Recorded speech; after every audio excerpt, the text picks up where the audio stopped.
Boa tarde. Como foi apresentado, eu sou pesquisadora do CESOP. O CESOP, para quem não conhece, é o Centro de Estudos de Opinião Pública. Ele existe há 22 anos e ele se dedica a estudar os temas do comportamento político e social dos indivíduos. Um dos pressupostos que nós temos nesse estudo é entender, né, o comportamento político e social dos indivíduos como fruto dos processos de socialização política e também como fruto das experiências políticas e institucionais dos indivíduos. Para isso, o CESOP publica tem dois projetos de caráter mais permanente desde a sua origem. Um é a publicação da revista Opinião Pública, que é um periódico que se tornou uma referência nos estudos uma referência na ciência política e para o entendimento da opinião pública, e entendendo a opinião pública como em seu aspecto multidisciplinar, né? A opinião pública não é objeto apenas da ciência política, mas ela também abarca fenômenos da sociologia, da antropologia, da comunicação, da psicologia social, da economia, né? E, nesse sentido, esse periódico tem se construído como uma referência internacional também. O CESOP também produz recursos de pesquisa através de seu banco de dados de pesquisa por amostragem. E o que é esse banco de dados? Só um minuto. Desde sua origem, o CESOP tem uma conexão com os institutos de pesquisa de opinião, como o IBOP, o Datafolha, o Vox Populi, a Fundação Perseu Abramo. Esses institutos cedem suas pesquisas de opinião nas áreas de interesse do CESOP, né, nas áreas do comportamento político, opinião pública. Eu vou abrir, se a gente abrir ali, a gente consegue ver um pouco a variedade de temáticas. Não sei se dá para ler, mas temos várias temáticas. Se nós formos descendo ali... Se eu souber... Desculpa. Bom, enfim, não vou me perder aqui. Mas tem, né, as temáticas do comportamento político de juventude, opiniões sobre aborto, opiniões políticas, pesquisas de intenção de voto, pesquisas de avaliação de meios de comunicação, avaliação da situação econômica, avaliação de governos. Tem uma série, atualmente o banco de dados esse banco de dados tem mais de 3.500 pesquisas. E o CESOP, o que faz o CESOP, né? Ele cataloga essas pesquisas, organiza e disponibiliza esses dados para o público que tiver interesse em conhecer. Né? Então, através aqui da página, a gente pode selecionar as pesquisas, né, pelas temáticas, pode ir por instituto ou por uma data específica. Tem em tal ano de eleição que aconteceu alguma coisa, que eu estou interessado em buscar alguma pesquisa, e essa pesquisa eu consigo, né, através dessa seleção, eu vejo o questionário e solicito essa pesquisa. Eu posso solicitar a base de dados dessa pesquisa para o CESOP, né? Bom, uma distinção importante que nós temos que fazer é que a opinião pública não se confunde com resultados de pesquisa de opinião. A opinião pública é muito mais do que isso. A pesquisa de opinião é uma forma de expressão da opinião pública, né? Eu não vou entrar aqui no conceito, né? Eu vou, né, até por uma questão de tempo, eu vou ficar nos exemplos, né? Então, mas assim, um resultado de pesquisa eleitoral, de intenção de voto, né, é um fenômeno da opinião pública, mas o resultado da eleição o resultado daquela eleição, por exemplo, é outro fenômeno da opinião pública. Discussões em reuniões sociais e mesmo discussões em reuniões, mesmo discussões em redes sociais, também podem produzir opinião pública, desde que essas discussões abarquem um tema de interesse coletivo, né, de relevância pública, que origine um debate. E uma coisa importante também é que essa coletividade que está participando desse debate, ela não precisa ser uma maioria, né? Não existe uma restrição não existe uma limitação em termos de número, né, na definição da opinião pública. E a opinião pública também é formada e expressa através de meios de comunicação, né, como sabemos, a própria escola é uma formadora de opinião. Passeatas, manifestações e protestos, né, também são formas de expressão de opinião pública. Mas um aspecto importante a ressaltar é que a opinião pública ela não necessariamente é uma racional, né? Por exemplo, ela pode ser uma expressão emocional de uma coletividade. Por exemplo, há 20 anos, quando da morte do Ayrton Senna, a comoção nacional que a morte de um ídolo nacional provocou e, né, toda a repercussão que isso teve, isso também é uma manifestação da opinião pública. Bom, feito esse parênteses, né, sobre o tema, e voltando ao CESOP, o CESOP também realiza, ele não apenas armazena e organiza pesquisas de opinião de institutos de pesquisa, mas o CESOP também realiza as suas pesquisas para analisar o comportamento político e social dos indivíduos, e as pesquisas por amostragem realizadas pelo CESOP, elas também são disponibilizadas ao público através do seu banco de dados. Então, eu vou contar um pouco para vocês também desse projeto, que é o maior projeto do CESOP nesse sentido, atualmente, que é o Estudo Eleitoral Brasileiro, que é o ESEB, né? Nós já tivemos 3 ondas, foram realizadas em 2002, 2006, 2010. A onda de 2014 ela está sendo finalizada agora. O ESEB é um projeto de abrangência nacional, realizado sob a coordenação da professora doutora Raquel Meneghello, envolve pesquisadores de várias outras instituições, e ele está inserido também em um contexto internacional. Ele faz parte do Comparative Study of Electoral System, que é coordenado pela Universidade de Michigan.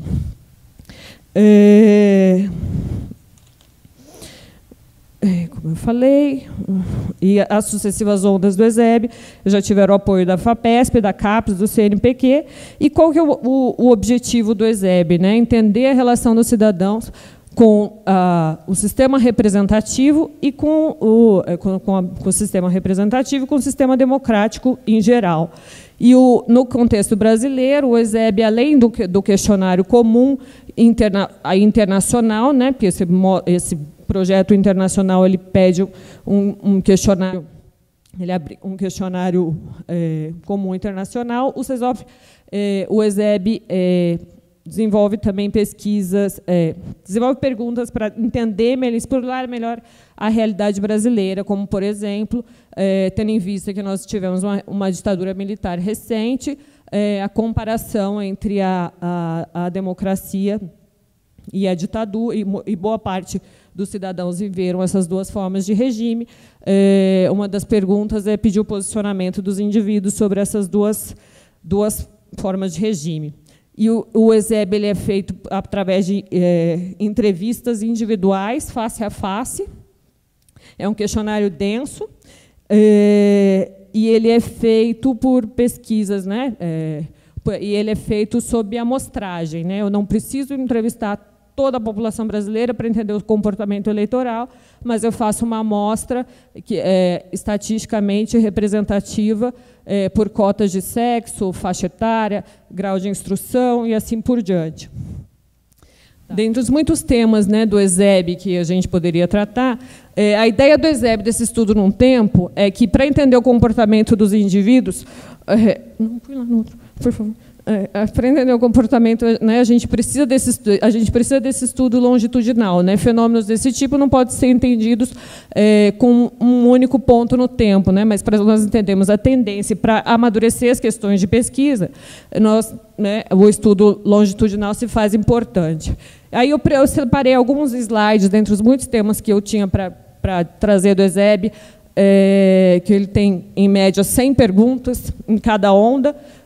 Eu trago aqui as 3 ondas, que nós já temos resultados.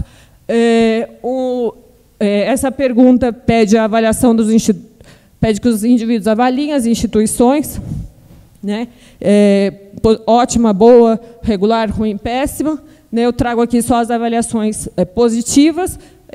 E, além das instituições representativas, essa pergunta também traz instituições privadas, né, a fim de comparação. E a ideia aqui, né, como nós vemos, acho que não é novidade para as pessoas, que os partidos políticos e o Congresso, né, são mal avaliados. Né, nós temos não mais do que 1/3 dos cidadãos que avaliam, nas 3 ondas, avaliam o Congresso, o partido, como ótimo, bom, e um contraponto, né, que, ao mesmo tempo, né, a Rede Globo ou a Igreja Católica, né, em torno de 80% são avaliadas positivamente. Eu trago aqui também um resultado, né, sobre a satisfação com a democracia. E aí, o que nós vemos aqui também, né, apesar de nós aqui o satisfeito, muito satisfeito, apesar de nós termos, né, se nós olharmos nas 3 ondas, né, há um crescimento na satisfação com a democracia, a gente percebe que, ao longo do tempo, né, é uma avaliação predominante. Está crescendo a satisfação com a democracia, mas a gente consegue perceber, somando essas 2 questões, a crítica que os cidadãos fazem à democracia, ao seu funcionamento e às suas instituições mais importantes. Esse aqui eu estou trazendo só dados de 2010, por questão de espaço, então, para mostrar, né, que são dados de uma pergunta aberta. Qual é o principal problema político do país? E aí, então, tem, entre as várias menções, né, nós agrupamos as menções diferentes, as questões por temáticas, né? E 45% das pessoas apontam a corrupção como principal problema. Isso tudo para quê? Né? Nós já vimos uma avaliação predominantemente negativa das instituições, nós já vimos também uma satisfação que está crescendo, com a democracia que está crescendo no tempo, mas que ainda está, né, ainda não está instável. E vimos também uma forte percepção da corrupção, né, como problema político. Mas, ao mesmo tempo, por outro lado, nós vemos aqui, quando a gente pede para as pessoas compararem qual a melhor forma de regime, a democracia é sempre melhor do que qualquer outra forma de governo. Em algumas situações é melhor uma ditadura do que uma democracia, ou tanto faz, né? Nenhuma das duas, é a questão da indiferença. E nós vemos assim que, apesar de perceberem aquelas mazelas, as pessoas, assim, né, os brasileiros estão convictos com a preferência pela democracia. E aí, um último slide que eu faço aqui, eu cruzei a preferência por regimes pela avaliação da atuação no Congresso Nacional. Esse cruzamento eu fiz também para a avaliação dos partidos, para a percepção da corrupção. Qual que é a ideia? Será que as pessoas que avaliam negativamente as instituições, os partidos, o Congresso, né, as principais instituições da democracia, assim como percebem a corrupção como um problema, né, grave, elas preferem menos a democracia?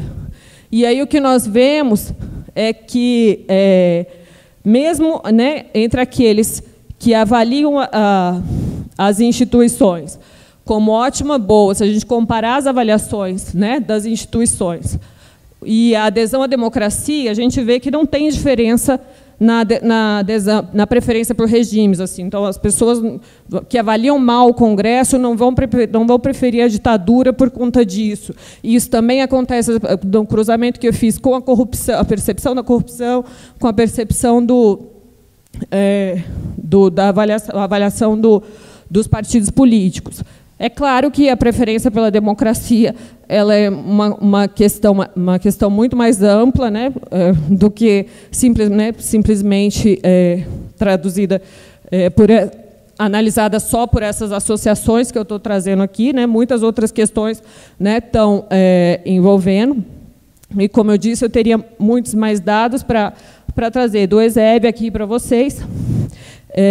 Eu selecionei trazer alguns dados voltados à democracia, né, à análise da democracia, porque nós entendemos a democracia não apenas como um fenômeno de elites ou uma construção institucional, mas ela é uma construção histórica que depende do consentimento, depende da aprovação das pessoas, né? As pessoas, os cidadãos, né, como membros da comunidade política, eles fazem parte, né, desse acordo, digamos assim, né? Então essa preferir a democracia, apesar de suas mazelas, ela faz parte, ela sustenta a democracia em tempos de crise, por exemplo, em situações de crise econômica ou de crise política. Então, não é pouca coisa, né? Os cidadãos, apesar de tudo isso, estarem convictos na sua preferência pelo regime. Mas, de todo modo, como eu falei, isso não tem uma pretensão analítica, a questão não se esgota aí, é mais um modo de ilustração de que modo nós podemos explorar os dados do ESEB e que muitas coisas podem ser feitas. Eu trago aqui as capas de algumas revistas da opinião pública, que tem alguns resultados do ESEB estão publicados, né, na nossa revista, estão publicados na nossa revista, mas também em teses, em outros meios, né? E aí eu trago aqui, né, o endereço do CESOP, do banco de dados, para quem quiser acessar. Assim, essa apresentação do ESEB foi apenas mais um modo de convidar as pessoas a conhecerem mais e a conhecerem mais esses dados e esse estudo, né, que é essa abordagem que já tem mais de 10 anos, né, começou em 2002 e que está, né, e isso é importante, né, uma importante ferramenta para a gente entender a democracia brasileira.